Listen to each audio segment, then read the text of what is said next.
নমস্কার, টিভি9 বাংলায় আপনাদের আরও একবার স্বাগত জানাই। পাঁচ কথায় আমি শুভজিৎ রয়েছি আপনাদের সঙ্গে। আর শুরুতেই শুনবো মমতা বন্দ্যোপাধ্যায় কি বলছেন, কারণ এই মুহূর্তে নবান্নে তিনি সাংবাদিকদের মুখোমুখি হয়েছেন।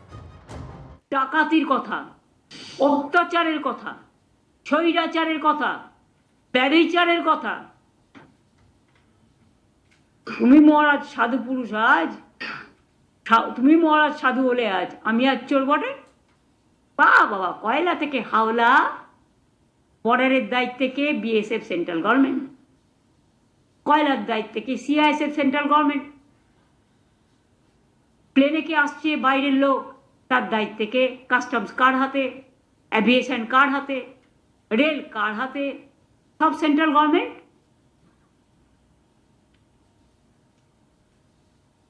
সিআরপিএফ কার হাতে, সেন্ট্রাল গভর্নমেন্ট। আর্মিও তোমার হাতে, সেন্ট্রাল গভর্নমেন্ট। আমি জীবনে দেখিনি, এমনকি আমার কাছে একটা খবর এসছে, কদিন আগে আপনাদের সাংবাদিকদের আর্মি অফিস থেকে কাউকে কাউকে ইনভাইট করা হয়েছিল জাস্ট টু টক। আমি এর মধ্যে কোনো ভুল দেখি না, আমি ওদের সম্মান করি, আমি সব ফোর্সকেই। কিন্তু একটা রিকোয়েস্ট করব, আমার কাছে খবর আছে ফোর্টিলিয়ামে একজন কমান্ড্যান্ট এসআইআর এর কাজ করছে এবং বিজেপি করছে, বসে পার্টি অফিসের কাজ করছে। প্লিজ আপনাদের কাছে হাত জোর করে রিকোয়েস্ট করব, এটা করতে যাবেন না।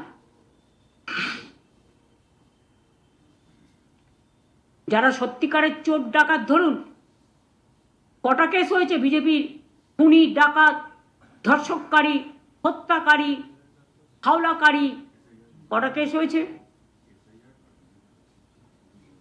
মেয়েদের জ্বালিয়ে দিয়েছে, কটা কেস হয়েছে? প্রতি রাজ্যে বাংলা ভাষায় কথা বলে উড়িষ্যায় রোজ মারছে বাঙালিদের, রাজস্থানে মারছে, আসামে মারছে, মধ্যপ্রদেশে মারছে। আর সেই মধ্যপ্রদেশের এক নেতা এসে এখানে বসে আছে। বাংলায় আপনি শান্তিতে থাকবেন, হ্যাঁ আপনাকে সব শান্তি দেবো, সব ভালো ভালো মিষ্টি খাওয়াবো, কিন্তু নিজের রাজ্যটাকে কন্ট্রোল করুন। ডাবল ইঞ্জিন রাজ্যে বাংলার লোককে পেটাবেন, আর এখানে মানুষের ভোট বাদ দিয়ে ভাবছেন ভোট বাতিল করে ইলেকশন কমিশনকে ম্যানিপুলেশন করে আপনারা ভোট করবেন আর আমরা সবাই ললিপপ খাবো। এটা হতে পারে না। প্রতিবাদ চলছে, প্রতিরোধ চলছে, প্রতিবাদ চলবে, প্রতিরোধ চলবে। আমি সমস্ত বিএলএ 1, বিএলএ 2 সবাইকে এলাকায় নজর রাখতে অনুরোধ করব। আমি সমস্ত আইসিদের নজর রাখতে অনুরোধ করব, কারণ এই বস্তার মধ্যে যে কেউ বন্দুক বা বোমা ভরে আনছে না, তার তো কোনো গ্যারেন্টি নেই। আমাকে তো সিকিউরিটির পয়েন্টটাও দেখতে হবে। From the security point of view আমার রাজ্যকে শান্তি রক্ষা করতে হবে। এরা তো নিজেরাই মূর্তি ভেঙে নিজেরাই বড় বড় কথা বলে, আর দিল্লি ভাঙতে গিয়ে যখন মন্দির ভেঙে তুলে দেওয়া হলো তখন চুপ থাকে, একেবারে চুপচাপ, যেন ভাজা মাছটা উল্টে খেতে জানে না। কাজেই আপনাদের আমি বলে গেলাম তথ্যগুলো। আশা করি যারা জেনুইন ভোটার তাদের নাম বাদ যাবে না। এটাই আমার প্রথম এবং শেষ কথা।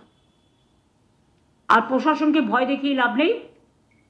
আপনারা বিহারে যেটা করেছিলেন, ফাইনাল লিস্ট যেদিন বের করেছিলেন সেদিন ইলেকশন ডিক্লেয়ার করে দিয়েছিলেন, যাতে কেউ কোর্টে বিচার পেতে না পারে। এটাও করেছিলেন আপনারা। কেউ জানতোই না যে হরিয়ানা থেকে লোক ভোট দিতে আসছে, রেলে ভর্তি করে বিহার থেকে ভোট দিতে আসছে। ইলেকশন আসলে মনে পড়ে উদ্বোধন, আর ইলেকশনের পরে সব টাকা বন্ধ, টাকা আটকে রাখার বন্ধন। কি উদ্বোধন করছেন? মালদা থেকে জলপাইগুড়ি বা জলপাইগুড়ি থেকে গৌহাটি, এগুলো তো পলিটিক্যাল, যেখানে যেখানে ইলেকশন আছে ম্যাক্সিমাম। আর এগুলো সার্টেন, এর কোনো গুরুত্ব নাই।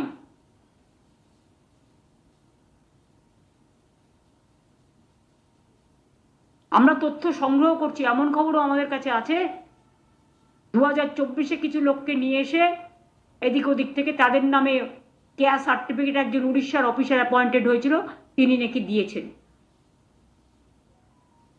কিন্তু পুলিশকে কোনো রকম কনসাল্ট করা হয়নি। আমাদের রাজ্য পুলিশ যে কোনো ক্যান নিয়ম হচ্ছে রাজ্য পুলিশ সার্ভে করবে, তারা রিভিউ করবে, তারা ক্রেডিবিলিটি দেখবে।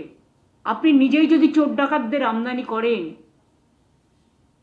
এবং তাদের বিনা কাজে রপ্তানি করেন ভোটের কাজে, তার দায়িত্ব কে নেবে? আমি কিন্তু দায়িত্ব নেব না, কারণ আমাদের কাছে কিন্তু আপনারা কোনো ইনফরমেশন দেননি। আমি চাই আমার মতুয়া ভাই বোনেরা সবাই ভোট দিক, রাজবংশী ভাই বোনেরা সবাই ভোট দিক। এর জন্য তাদের লেখাতে হবে না যে আমি 2024-এ বাংলাদেশ থেকে এসছি। আর ওই কেয়ার কোনো ভ্যালু নেই, প্রফেশনাল এসব অন্য খেলা চলছে। আমি মতুয়া ভাই বোনেদের অনুরোধ করব, নিজেদের অধিকার নিজেরা ছিনিয়ে নিন।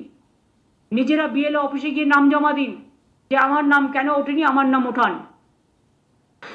সাধারণ মানুষকেও, মহিলাদেরও, যাদের শিফট হয়েছে ভোটে তাদেরও, নতুন ভোটারদেরও, পরিযায়ী শ্রমিকদেরও, যাদের বিবাহিত হয়ে গেছে, শিফট হয়েছে, টাইটেল চেঞ্জ হয়েছে তাদেরও, সবাইকে বলবো আপনারা বিএলও অফিসে গিয়ে অথবা ইআরও অফিসে গিয়ে অথবা ডিএম অফিসে গিয়ে আপনাদের অভিযোগ জমা করুন যে আমার নামটা কেন বাদ হলো, বা জানতে চান আমার নামটা আছে কি নেই।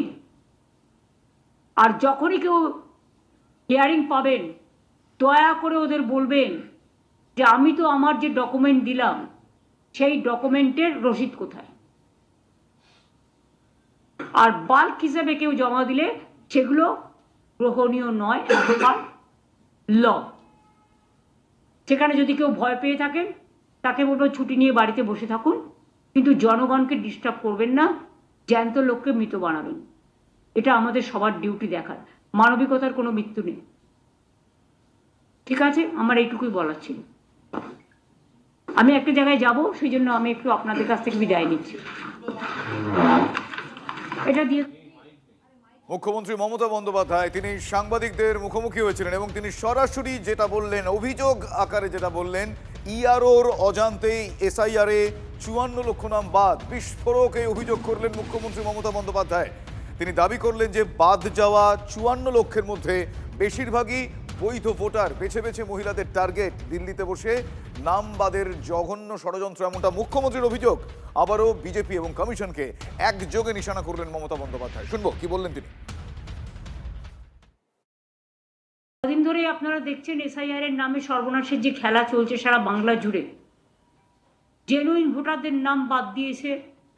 আগে 54 লক্ষ ভোটারের নাম আগেই ডিলিট করে দিয়েছে এবং সেটা দিল্লি থেকে এআই থেকে করেছে সিইও অফিসে বসে বিজেপির কোনো একজন আইটি অফিসার। এবং সেক্ষেত্রে অনেক নাম আছে যেখানে বিবাহিত মহিলাদের টাইটেল চেঞ্জ হয়েছে বিয়ের পর, বা তাদের বাড়ির ঠিকানা বদল হয়েছে, বাপের বাড়ি থেকে শ্বশুর বাড়ি গেছে। এইসব ক্ষেত্রে মিসম্যাচ আপ, যেটা মিসম্যাচ হয়েছে, বলছে ইআরও নাকি বাদ দিয়েছে। কোনো ইআরও এটা জানে না, কারণ অ্যাসোসিয়েশন থেকে তারা চিঠি দিয়ে ইলেকশন কমিশনকে জানিয়ে দিয়েছে যে তাদের নাম মিসইউজ করে নামগুলো ডিলিট করা হয়েছে। যে 54 লক্ষ নামের মধ্যে ম্যাক্সিমাম আছে সমস্ত জেনুইন ভোটার। এক তো কেউ জানতেই পারলো না 54 লক্ষ কাদের নাম বাদ দেওয়া হলো। না দিয়েছে এই লিস্টটা কোনো পার্টিকে, বিজেপি পেতে পারে, বিজেপি পার্টি অফিসে আছে নিশ্চয়ই, ওরাই তো সব কিছু করছে, পুরো ড্রাফট করে দিচ্ছে ইলেকশন কমিশনে। এবং আমরা কিন্তু সেই ড্রাফট লিস্টটা আজ পর্যন্ত দেখতে পাইনি। যাদের নাম ডিলিট করেছে 54 লাখ, তাদের নামের ডেটা কাউকে দেওয়া হয়নি। যদি বলেন লোকে অবজেকশন বা ক্লেম করছে না কেন, এই যে একটা এখানকার যিনি ভুড়িওয়ালা, নাম বলতে আমার ঘৃণা লাগে, তিনি একটা বলেছেন 3টে ক্লেম জমা পড়েছে। সত্যিই কি তাই? হাজার হাজার অসহায় মানুষকে 4 ঘন্টা 6 ঘন্টা 8 ঘন্টা ধরে বসিয়ে রাখছেন। যদি আপনি ডিসক্লোজই না করেন যে কাদের নাম বাদ গেল, তারা জানবে কি করে? আপনারা শুনলেন মুখ্যমন্ত্রী মমতা বন্দ্যোপাধ্যায় তিনি কিন্তু সরাসরি অভিযোগ আকারে এই বিষয়টা বলছেন এবং তিনি এটাও বলছেন যে দিল্লিতে বসে এআই এর সহায়তায় বেছে বেছে মহিলা ভোটারদের নাম বাদ গিয়েছে যাদের বিয়ের কারণে পদবি পরিবর্তন হয়েছে, বাড়ি পরিবর্তন হয়েছে। আমার সঙ্গে এই মুহূর্তে টেলিফোন লাইনে রয়েছেন বিজেপি বিধায়ক শঙ্কর ঘোষ। শঙ্করবাবু, মুখ্যমন্ত্রীর এই অভিযোগ সরাসরি নাম করে নির্বাচন কমিশন এবং বিজেপিকে তিনি অভিযোগের কারণ বলছেন, কি বলবেন? দেখুন, একজন মানুষ প্রশাসনিক প্রধানের মতন গুরুত্বপূর্ণ পদে থেকে তো নির্লজ্জ মিথ্যে কথা বলতে পারেন, এটা মনে হয় অসম আশ্চর্য হিসাবেও আমরা চিহ্নিত করতে পারি। এই যে যাদের নাম এসডি তালিকায় এসছে তাদের মধ্যে কতজন বিডিও, এসডিও অফিস বা ইআরও অফিসে উপস্থিত হয়েছেন আপনারা বললেন? কতজন মৃত ব্যক্তি হাঁটতে হাঁটতে তারা উপস্থিত হয়েছেন? এই যে অভিযোগগুলো হচ্ছে, এটা তৃণমূলের থেকে অভিযোগ হচ্ছে। এই অভিযোগের কোনোটাই সাধারণ মানুষ তারা এসে অভিযোগ করছে না। এক, দু নম্বর, এর আগে আমি আজকে একটি কথা বলেছি, র্যাম্পে ওনারা ভূত হাঁটাচ্ছেন। অভিষেক রাজনৈতিক তোলাবাজদের অধিপতি। আচ্ছা বলুন তো, রাজ্য সরকারি কর্মচারীরা বিএলও হয়েছেন, এই বিএলওদের এক অংশ হয় ক্যামাক নয় কালীঘাটে মেরুদণ্ড বেচা, তারা ইসিআই অফিসের সামনে তারা ধর্নায় বসেছিল। অভিষেককে সহ তৃণমূলকে চ্যালেঞ্জ করছি যে আপনারা সেই বিএলওদেরকে র্যাম্পে নিয়ে আসুন যারা জীবিত ব্যক্তিদেরকে মৃত বলে দেখিয়েছেন, তাহলেই তো দুধ কা দুধ পানি কা পানি হয়ে যাবে। বারংবার মিথ্যে কথা বলে এসআইআর এ বিভ্রান্তি তৈরি করা ছাড়া আর কোনো কাজ করেননি। পশ্চিমবঙ্গে কত নাম বাদ গিয়েছে, আর উত্তরপ্রদেশে কত নাম বাদ গিয়েছে, গুজরাটে কত নাম বাদ দিয়েছে, সবটা মানুষের সামনে তো আছে। আপনি নিজেকে খুব চালাক ভাবেন, 2026-এ আপনি সহ আপনার দলকে এই রাজ্যের মানুষই বিসর্জন দেবে। বেশ বেশ, ধন্যবাদ শঙ্করবাবু। বারুইপুরের পর কোচবিহারেও একই দৃশ্য দেখতে পাওয়া গেল। আবারও কমিশনের খাতায় মৃত 10 জন ভোটারকে মঞ্চে হাজির করালেন অভিষেক বন্দ্যোপাধ্যায়। মানুষের ভোটাধিকার কেড়ে নিচ্ছে কমিশন, ঠিক এইভাবেই অভিযোগ করলেন তিনি। আমার সাথে 10 জন রয়েছে, সবাই কুচবিহার জেলার মানুষ। এই মাটিতে জন্মেছে, বড় হয়েছে, এই মাটিকে পদে পদে সমৃদ্ধ করেছে। এই 10 জনকে বিজেপির দালাল ইলেকশন কমিশন আর মুখ্য নির্বাচন কমিশনার জ্ঞানেশ কুমার মৃত বলে ঘোষণা করেছে। এই 10 জন মানুষকে এদের ভোটার লিস্ট থেকে নাম কেটে দেওয়া হয়েছে, বলেছে এদের কোনো অস্তিত্ব নেই, এরা মৃত। আমার পাশে যারা আছে তাদেরকে কি মৃত মনে হচ্ছে? আমার হাত ধরে যে মাসিমা দাঁড়িয়ে আছে, কত কষ্ট, তাও আমাদের সবাই এসছে। তার মৌলিক অধিকার সে যাতে প্রয়োগ না করতে পারে, তার ভোটাধিকার কেড়ে নেওয়া হচ্ছে। আমাদের জল, কল, রাস্তার টাকা খালি নরেন্দ্র মোদী আর অমিত শাহ সরকার বন্ধ করে রাখেনি, আমাদের ভোটাধিকার কেড়ে নিতে চেয়েছে এই দিল্লির জমিদার আর বিজেপির জল্লাদেরা। আগামীর লড়াই এদেরকে উপড়ে ফেলার লড়াই, এদেরকে বিসর্জন দেওয়ার লড়াই, এই ছাইপাস আবর্জনাগুলোকে সাফ করবার লড়াই। এসআইআরের শুনানিতে প্রবীণ নাগরিকদের হেনস্থা হয়রানির অভিযোগ, প্রতিবাদে সিইও অফিসে বাংলা একতা মঞ্চের সদস্যরা। ওয়ান গ্লাভ ফিটস অল, মানে ওয়ান সাইজ ফিটস অল। এই ওয়ান সাইজ ফিটস অল নিয়মটা এসআইআর এর ক্ষেত্রে, আমাদের মতো একটা রাজ্যের ক্ষেত্রে এটা কিন্তু একটু মুশকিল সৃষ্টি করছে বলে আমাদের মনে হচ্ছে। এসআইআর এর সঙ্গে নাগরিকত্বর কানেকশন থেকে জিনিসটা সাধারণ মানুষের মধ্যে, যারা হয়তো খুব বেশি পড়াশোনা করা নন, যারা হয়তো সমাজের অন্তর্জ শ্রেণীর বা প্রান্তিক শ্রেণীর মানুষ, তাদের আরও বেশি করে এই প্যানিকটা হচ্ছে যে তাহলে কি আমি আমার ভোটাধিকার থেকে বঞ্চিত হলাম। তার থেকেও বড় কথা, যে জিনিসটাকে একটা প্রতিষ্ঠা দেওয়া হয়েছে গত কয়েক মাস ধরে, সেটা হচ্ছে এটার মাধ্যমে তুমি যে ভারতবর্ষের নাগরিক সেটা আরও একবার তোমাকে প্রমাণ করতে হবে। এইটা থেকে কি তাহলে কি আমি নাগরিক থাকলাম না? এটা থেকে একটা আতঙ্কের সৃষ্টি হচ্ছে, একটা আতঙ্কের আবহাওয়া, যেটার ফলে মানুষ অসুস্থ হচ্ছেন, মানুষের হয়রানি হচ্ছে। বলা হচ্ছে নির্বাচন কমিশনের পক্ষ থেকে যে বয়স্ক মানুষদের আসার দরকার নেই, তারপরেও কিন্তু আমরা দেখছি ক্রমাগতভাবে 80 বছর বলেছেন, কিন্তু তারপরেও 100 বছর, 104 বছর এরকম বৃদ্ধ বৃদ্ধা, বিশেষভাবে যারা সক্ষম সেই মানুষগুলো হেনস্থার শিকার হচ্ছে। যাদেরকে হিয়ারিংয়ে ডাকা হচ্ছে তাদের কাছ থেকে যে ডকুমেন্টসগুলো চাওয়া হচ্ছে তার কোনো রিসিপ্ট কপি দেওয়া হচ্ছে না। এখনও অবধি যা ঠিক আছে 16ই ফেব্রুয়ারি ফাইনাল লিস্ট পাবলিশ হবে, তারপরে তারা অ্যাপিল করবেন, তারপরে তারা ভোট আদৌ দিতে পারবেন কি না, তারা তাদের অধিকার থেকে যদি বঞ্চিত হন তাহলে সেটা চিন্তার বিষয়।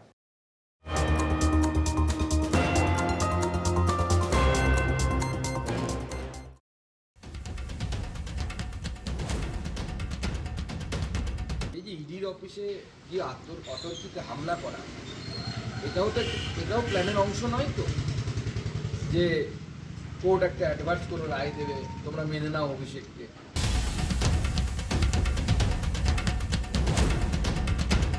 তারা বাংলায় এসে আমাদের ধমকাচ্ছে, আমাদের চমকাচ্ছে।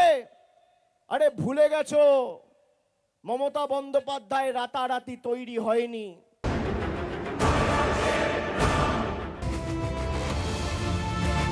ওই যে যুবরাজ বলছেন না, এখন বাংলার রাজত্বে বা মসনদে ভাইপোকে বসানোর সমস্ত রকম প্রচেষ্টা হচ্ছে। আইপ্যাক কাণ্ডে তুলকালাম বাংলা রাজনীতি। তৃণমূল বলছে রাজনৈতিক প্রতিহিংসা, পাল্টাবার বিজেপি বলছে যে এজেন্সির কাজে বাধা দেওয়া হয়েছে। ভোটের আগে তাই বনবন করে পাক খাচ্ছে রাজনীতির বাইনারি। আর ঠিক সেখানেই বিস্ফোরক একটা দাবি করলেন সুকান্ত মজুমদার।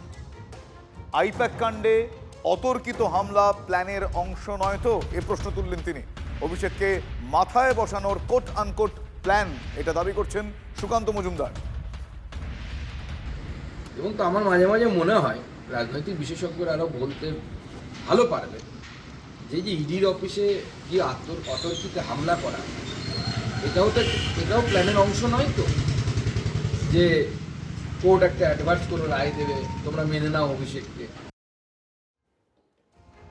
আইপ্যাক কাণ্ডে মুখ্যমন্ত্রী সহ পুলিশ কর্তাদের বিরুদ্ধে 22টি ধারায় ইডি মামলা রুজু করেছে। 22টি ধারা। স্বয়ং মুখ্যমন্ত্রী, ডিজিপি, সিপির বিরুদ্ধে নথি ছিনিয়ে নেওয়ার অভিযোগ তুলেছেন তারা। আর এই অভিযোগের সপক্ষে আদালতে পিটিশনের সঙ্গে ছবিও জমা দিয়েছে কেন্দ্রীয় এজেন্সি। মামলা এখনো আদালতে ওঠেনি, এই মুহূর্তের আপডেট। তার আগেই বিস্ফোরক মন্তব্য করে বসলেন সুকান্ত মজুমদার। অভিষেক বন্দ্যোপাধ্যায়কে মাথায় বসাতেই নাকি এই পরিকল্পনা। রাজনীতি আমরা জানি এটা সম্ভাবতার শিল্প, আর সেখানে দুয়ে দুয়ে চারও হতে পারে, আবার দুয়ে দুয়ে অনেক সময় শূন্যও হয়। আর ঠিক সেখানেই অঙ্ক কষে এ কথা কি বললেন সুকান্তবাবু, এই প্রশ্ন কিন্তু আমরা কেউ এই মুহূর্তে এড়াতে পারি না। তৃণমূলের অন্দরে একটা বিভাজন তৈরি করার প্রয়াস কি, এ প্রশ্নই বা এড়াই কি করে? ইডির অফিসে গিয়ে অতর্কিত হামলা করা, এটাও প্ল্যানের অংশ নয় তো? যে কোর্ট একটা অ্যাডভান্স করে রায় দেবে, তোমরা মেনে নাও অভিষেককে।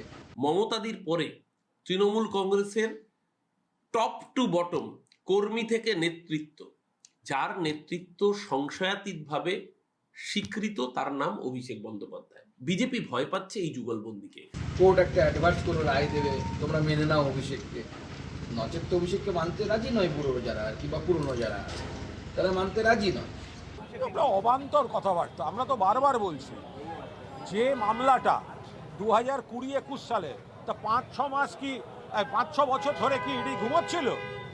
যেটাকে বলা হচ্ছে নাকি এত গুরুত্বপূর্ণ, এত জরুরি, এত প্রচণ্ড ব্যাপার, তা 5 বছর ধরে কি ইডি ঘুমোচ্ছিল নাকি? ওই যে বলে all is fair in love and war, অর্থাৎ প্রেমে এবং রণে সবই চলে। রাজনীতি তো যুদ্ধের থেকে কম কিছু নয়। আপনাদের নিশ্চয়ই মনে আছে এই কয়েকদিন আগেই কুণালবাবু মার্কস দিচ্ছিলেন বিজেপির নেতাদের। না, সুকান্ত বাবুরা তাঁকে দায়িত্ব দেননি, তবু কুণালবাবু নাছোড়, তিনি মার্কস দেবেন। শাসক নেতার ওই স্কোর শিটে আবার লেটার মার্কস পেয়েছেন কে? শুভেন্দু অধিকারী। যে কারণে বললাম সম্ভাব্যতার শিল্প রাজনীতি। শুভেন্দু অধিকারী যেহেতু বিরোধী দলনেতা এবং অবিরাম মমতা বন্দ্যোপাধ্যায় এবং অভিষেক বন্দ্যোপাধ্যায়কে আক্রমণ করেন, সমানে শুভেন্দু অধিকারীর বিরোধিতা করব, কিন্তু বিজেপিতে যে কজন নেতা আছেন তাদের মধ্যে শুভেন্দু অধিকারী নেতা হিসেবে সকলের থেকে বেশি অভিজ্ঞ এবং দক্ষ, কারণ তৃণমূলের ক্লাস নেয়া মমতা বন্দ্যোপাধ্যায় স্কুল থেকে গেছেন। ফলে এই যারা সুকান্ত বাবু বা অমুক তমুক গোটা বিজেপির যত নেতা আছে তাদের থেকে শুভেন্দু অধিকারী সাংগঠনিকভাবে বা সরকারি কাজের অভিজ্ঞতায় অনেক বেশি অভিজ্ঞ, অনেক বেশি যোগ্য। সেদিন প্রতিপক্ষের ঘরের দ্বন্দ্বই উস্কে দিতে চেয়েছিলেন কুণাল, আর আজ সেই কৌশলী চালিয়ে কি দিলেন সুকান্ত মজুমদার? ভোটের আগে তৃণমূলের ওই নবীন প্রবীণ দ্বন্দ্ব উস্কে দিতে কি এটা স্ট্র্যাটেজি? প্রশ্ন রয়েছে। ওই যে যুবরাজ বলছেন না, এখন বাংলার রাজত্বে বা মসনদে ভাইপোকে বসানোর সমস্ত রকম প্রচেষ্টা হচ্ছে, এবং সেই প্রচেষ্টাগুলো খুব গভীর চিন্তা ভাবনার সাথে হচ্ছে। মিডিয়ার দৌলতে বিজেপি টিকে রয়েছে। মিডিয়া না থাকলে বিজেপির কার্যত কোনো অস্তিত্ব নেই, তাই নিজে থেকে স্বীকার করছে যে এই নির্বাচন ইতিমধ্যে ওয়াক ওভার। ভোটের আগে একবার যদি বসিয়ে দেওয়া যায়, তাহলে পরে ভোটের পর যদি জিতে মুখ্যমন্ত্রী হয়ে যায়, তাহলে তার বুড়োগুলো বা পুরনো যারা আছেন তাদেরকে আর সহ্য করতে হবে না, সবাইকে কেটে দেবে ভাইপো। বিজেপি তো নির্বাচনের আগে হেরে বসেই আছে। ওরা দিনরাত যেখানে যা পাচ্ছে মমতা বন্দ্যোপাধ্যায় আর অভিষেক বন্দ্যোপাধ্যায়ের নাম উচ্চারণ করছে, মানে আপনি ধরে নিন ওদের সব এগুলো প্যানিক রিয়াকশন চলছে। চোখ রাঙাচ্ছে নিপা ভাইরাস। অত্যন্ত আশঙ্কাজনক অবস্থায় কাটোয়ার নার্স, আপনাদের জানিয়েছিলাম তিনি নিপা ভাইরাসে আক্রান্ত। বারাসাতের বেসরকারি হাসপাতালে ভেন্টিলেশনে রয়েছেন দুজন নার্স। নজরদারি, নমুনা সংগ্রহ, বেড প্রস্তুতির প্রোটোকল ইত্যাদি কেন্দ্রের তরফ থেকে তৈরি করা হয়েছে। কলকাতায় নাইসেড এবং স্কুল অফ ট্রপিক্যাল মেডিসিনে নমুনা পরীক্ষা। নিপা ভাইরাসে দুজন আক্রান্ত হওয়ার পর বারাসাতের বেসরকারি হাসপাতালের 22 জনকে কোয়ারেন্টিনে পাঠানো হয়েছে। আমার সঙ্গে এই মুহূর্তে আমাদের অ্যাসিস্ট্যান্ট এডিটর তন্ময় প্রামাণিক রয়েছেন। তন্ময়, আমি জানতে চাইবো যে দিল্লি থেকেও একটা টিম আসছে, সার্বিকভাবে যাতে এটা ছড়িয়ে না পড়ে তার জন্য যত রকমভাবে সম্ভব বন্দোবস্ত করা হচ্ছে। কিভাবে বিষয়টাকে এখনো পর্যন্ত হ্যান্ডেল করা হচ্ছে? দেখো, প্রথমেই যেটা জানিয়ে রাখার সেটা হচ্ছে যে এখানে একটি মহিলা নার্স ভর্তি রয়েছেন। দুজন নার্স আছেন, একজন মেল নার্স, একজন ওমেন নার্স। মহিলা নার্সের অবস্থার আরো অবনতি ঘটলো, অর্থাৎ বলা চলে অত্যন্ত ক্রিটিক্যাল বা অত্যন্ত সংকটজনক, যেটা বলতে বোঝায়। ভেন্টিলেশনে রয়েছেন, সেখানে অবস্থা এই মুহূর্তে অতি সংকটজনক। অন্যদিকে ভেন্টিলেশনে থাকা আরো একজন যে নার্স রয়েছেন, মেল নার্স, তার অবস্থা সংকটজনক, মোর ক্রিটিক্যাল এটা বলা হচ্ছে।